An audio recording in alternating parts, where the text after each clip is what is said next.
Grabe, ang ganda. Mga adobo natin. Yung niluto natin kanina. Dito tayo sa Pogo Campsite. Kasama po natin ang family. Abato Jimenez Cruz. Ayan. Sa panibagong experience, nagmotor tayo at nag-overnight camping sa gilid ng bundok at nakita ang isa sa pinakamagandang spots dito sa Sagada. Tara, samahan ninyo ako sa bago nating adventures dito sa Sagada Mountain Province.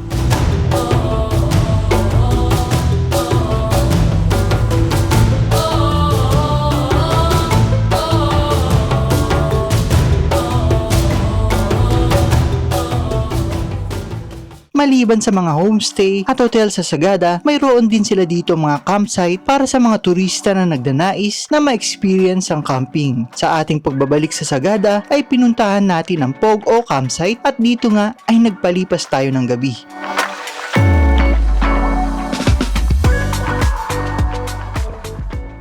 Meron tayong pupuntahan dito na campsite dito sa Sagada. Yung pangalan niya is Pog o Campsite. Medyo malapit lang naman to sa pinakabayan, mga 5 kilometers or mga 10 to 15 minutes away kapag magmamotorsiklo or magdadrive ka doon. So ito yung dinadaanan natin ngayon. Maayos yung mga kalsada dito sa Sagada. Halos lahat naman sementado. Kahit kantong oras, alas 11 ng umaga, mataas ang araw, malamig dito. Kasi talagang malaking bagay yung maraming mga puno. Lalo yung ganyang kakataas, yung mga pine trees na yan, malalago. Given na bundok yung Sagada, mataas yung lugar, kaya mas malamig.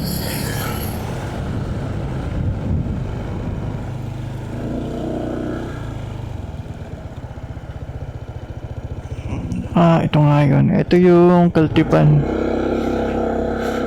Palatandaan sa Pogo Campsite. Itong Petron. Nakita ko lang din sa post nila. Ito yun, oh.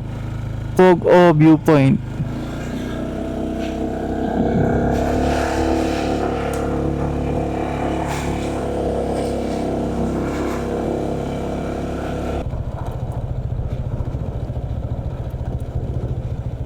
Pogo Campsite.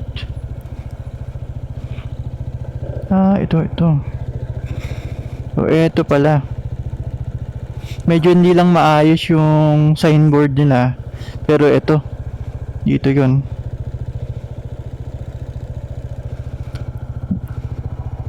Yung isa naman, Aniduan Lodge. Diretso doon.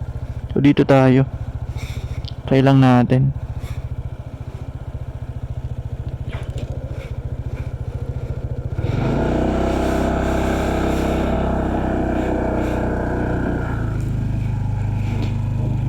Yung papunta ng back farm, yung orange farm, halos ganito rin.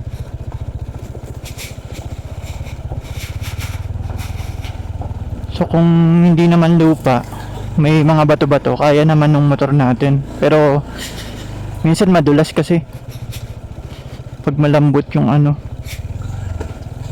putik, o kaya yung bato basa, dun tayo nadadali.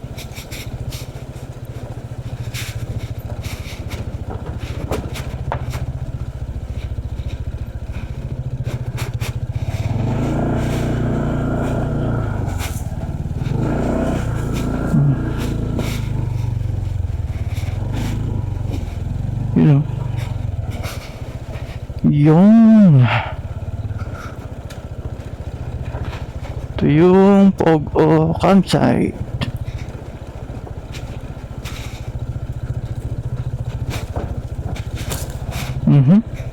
Ay, putik oh.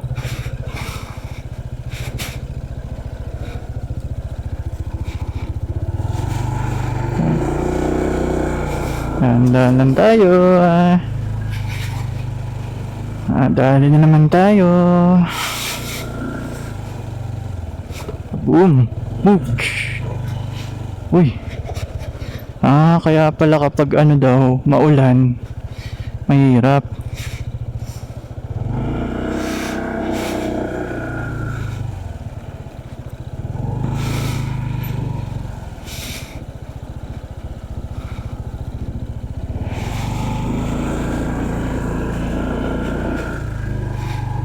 Yun o, malambot o.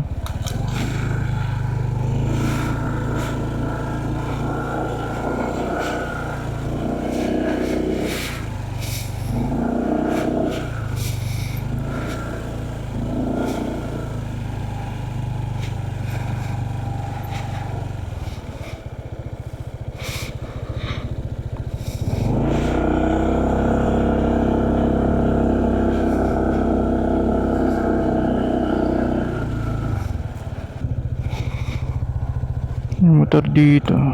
Try muna natin. Pwede pa naman yata ang diretso.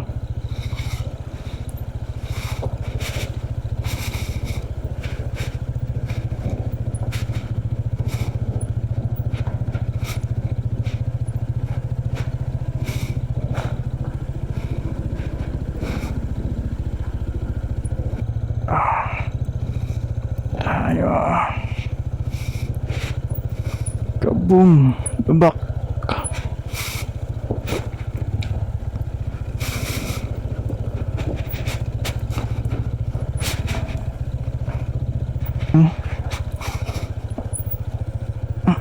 Sa mga 4x4 off-road na sasakyan, sisiw lang to. Pero sa motor na scooter, gaya natin, papalaban tayo konti.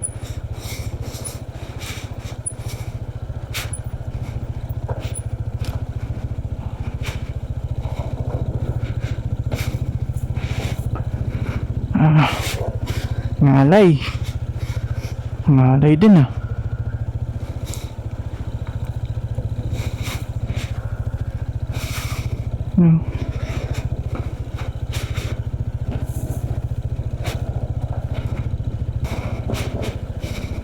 Yun.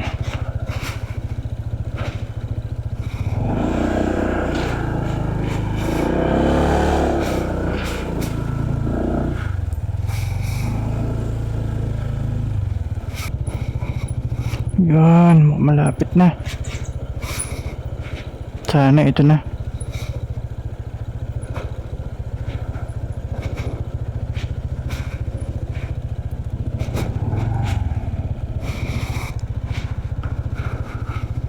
Ito na yata yun.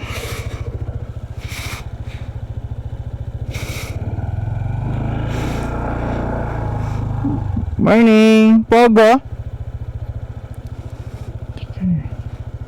Samba.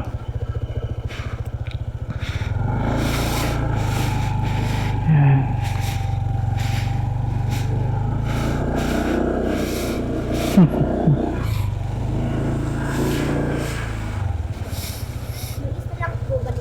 Oo. Pero iwan ko muna yung gamit ko kasi maaga pa. Alas 2 yung ano? 2 PM ba? Check-in? Hindi ko alam. Anuin ko muna. Iwan ko lang yung gamit ko. Morning po. Iwan ko lang po muna yung gamit ko. Pero 2 PM po ba yung check-in? Nag-chat po ba kayo sa page? Opo. Ano yung standard na check-in? Wala po, sir. Wala naman. Wala po. Check-out? Wala din po. Wala din. Check-out lang po pagka maraming tao po dito. Sige. Sige, chinek ko muna kasi yung daan kung kaya talaga. Kinaya naman, pero pag maulan pala mahirap, no? Pag motor. Oo. Iwanan ko muna yung gamit. Wala pang, may iba rin magka-camp ngayon. Hindi ko po, ano pong page yung Yung ano, yung Pog o campsite. yung may campsite po? Oo. Ngayong araw? Di okay. Okay, so start na tayo mag-pitch ng tent natin. Una, yung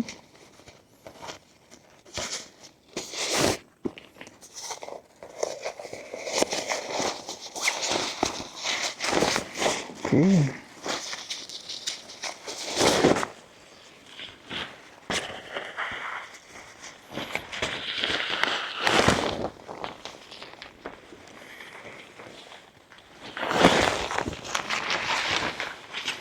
Ito yung ground sheet na tinatawag, no?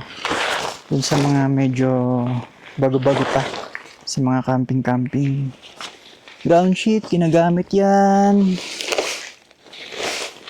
bago ilagay yung pinaka-tent mo.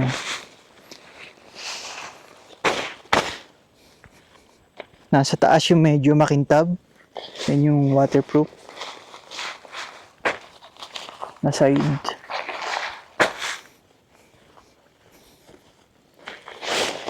Iwas basa, tapos iwas dumi para dun sa pinaka tent natin.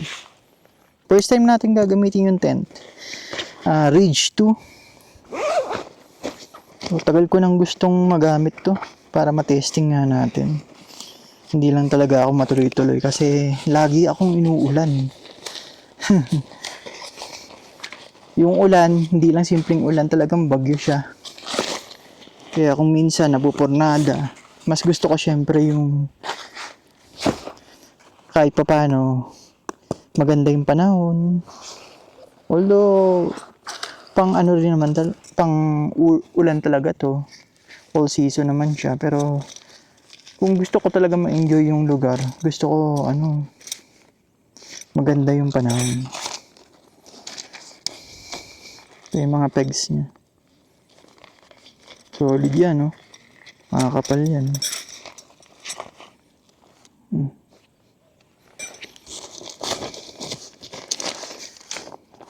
Ito naman yung pool natin. Usually ng mga bagong labas na tent ngayon, madali na talaga silang i-assemble. Halos magkakadikit na yung pool na natin. Yan o. Yan.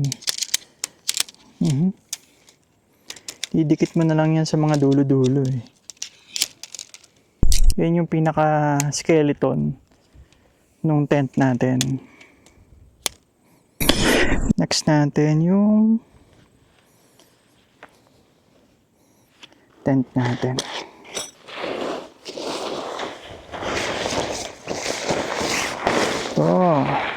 Kulay orange kasi si Wonder PH. Orange talaga yung kulay namin, di ba? White and orange yung combination. Malawak ang camping ground ng Pogo, kasya ang mga sasakyan at motor. Sa bandang ibaba ang napili nating pwesto para mas malapit sa overlooking view. Dito tayo nag-pitch ng tent at nagbayad ng 350 pesos for overnight stay.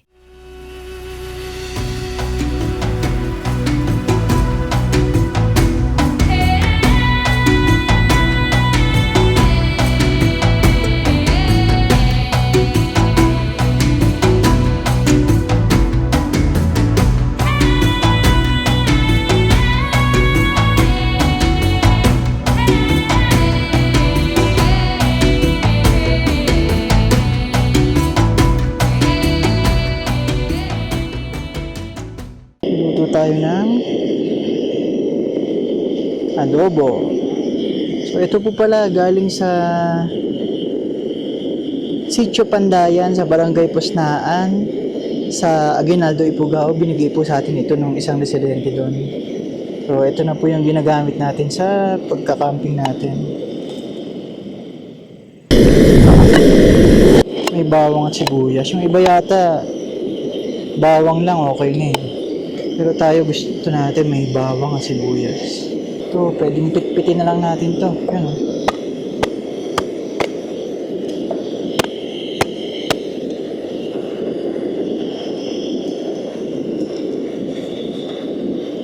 Yan natin yan ng toyo.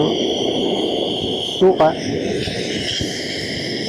Tapos, konting patis. Yung iba naglalagay ng oyster sauce. Konting patis lang. Kukuluan lang natin yan. Lalagyan pa natin yan syempre nung dahon ng laurel or bay leaves.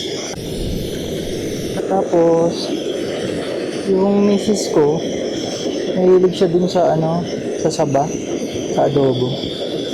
Kaya ngayon, naisipan ko lagyan. Kung kailan wala siya, no? Saan natin lalagyan? Ayos din siya eh.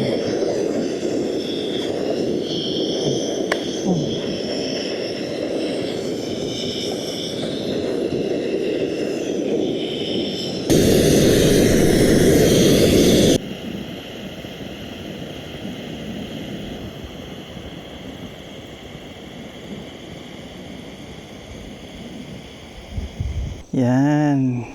Yan po yung tent natin, pati yung motor natin.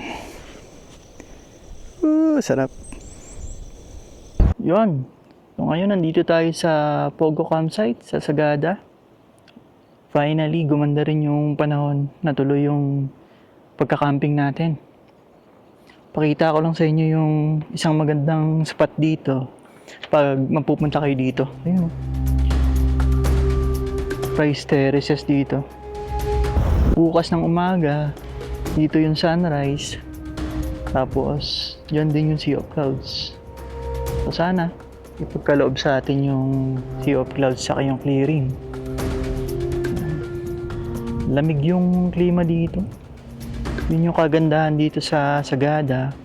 Pati sa Cordillera, talagang sarap ng klima.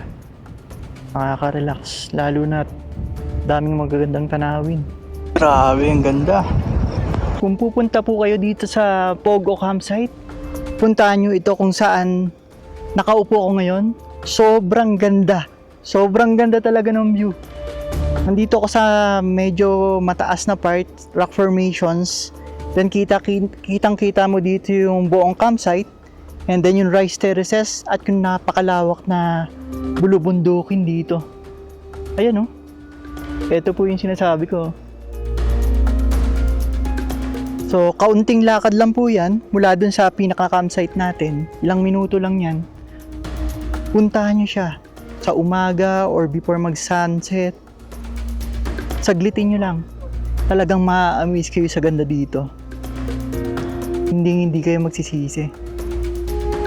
So, thankful tayo at pinagkalooban tayo ng napakagandang weather ngayon at natuloy na tayo dito ngayon. Grabe pala talaga. Ang ganda dito. Hindi ko lang sure kung ito yung dating Kiltipan. Pero malapit kasi siya dito sa mapa. Which is sarado na yung Kiltipan ngayon. Pero yung Pogo Campsite, sulit na sulit. Entrance fee, 50 pesos. Then, motor camping, 350 pesos yung babayad natin.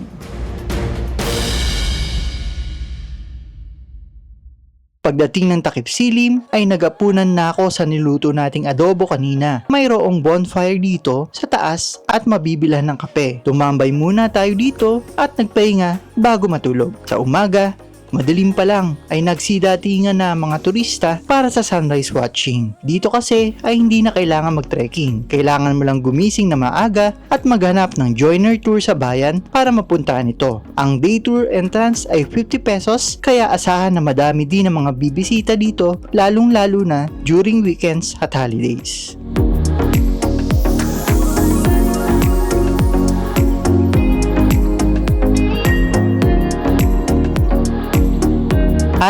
Dito na nga tumambad ang napakagagandang tanawin. Habang nagliliwanag ay unti-unti ding nagpapakita ang mga kabundukan, ang rice terraces at ang haring araw. Abala ang lahat para sa pagkuha ng mga pictures habang ang iba naman ay sapat ng pinagmamasdan ang mga tanawin sa kani-kanilang pwesto. Ang ilan sa mga kapwa campers ay nakilala natin dito at nakakwentuhan. Gaya namin, iisa ang aming layunin, ang makapagpahinga at masilayan ng ganda ng kalikasan sa parting ito ng Sagada. Yan, so good morning guys. Dito tayo sa Pogo Campsite.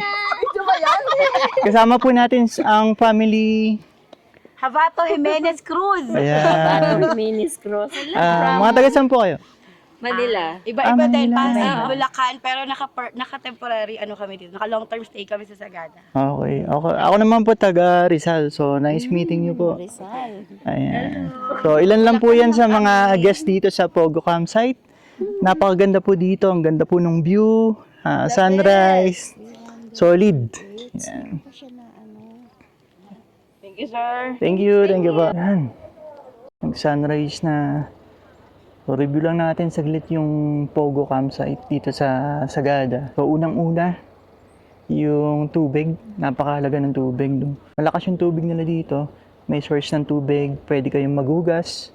Then, pwede kayong kumuha ng tubig para dun sa pagluluto ninyo or kung ano naman yung hugasan ninyo pag magluluto kayo dito sa campsite. Then, meron ding CR. Malinis yung CR. Parang bagong-bago pa. Kitang-kita mo dun sa tiles nila. Malinis. So, maayos yung management dito. So, tamang-tama lang yung binayaran natin. Sulit naman. Nabawi naman natin. Tapos, meron ding tindahan. Nagbebenta ng kape, ng mga basic na kailangan ninyo. So, kapag may nalimutan kayo, punta lang kayo dun sa maliit na tindahan dito. So, nandun sila tatay, tapos yung mga bantay niya, mga anak niya, puro babae. Yan. And then, yung campsite mismo, malawak naman yung camping ground. Medyo, yung iba nga lang, palihis o pababa yung paslant. So, medyo mahirap para dun sa ibang mga tent. So, kapag hanap kayo ng spot, hanap kayo ng medyo patag para hindi kayo mahirapan sa pagtulog. Then, yung daanan papunta dito, medyo challenging, no? Kasi may rough road tapos may konting putik. So, lalo na siguro pag umuulan. Pero dahan-dahan lang naman, kayang-kaya naman ng mga sasakyan. Lalo na mga motor, off-road na sasakyan, kaya naman po makapunta dito. Ayan. Ang lang siguro, napansin ko lang kagabi, medyo maingay. Pag dumami na yung mga campers, merong medyo maingay. So, kapag ganun, kapag nagka-camping kayo, kahit saang lugar, make sure na eliminate natin yung sobrang lakas ng ingay kasi nakaka-disturb yan sa iba. Hindi naman tayo pumunta sa campsite or sa ibang lugar para, kumbaga, mag-party-party, no? Pumunta tayo para ma-relax. So, sana ma-consider ng mga iba yun. Yan. Tapos, yung view. Panalong-panalo yung view. Maraming spot dito kung saan pwede kayo mag-picture, mag-take ng videos.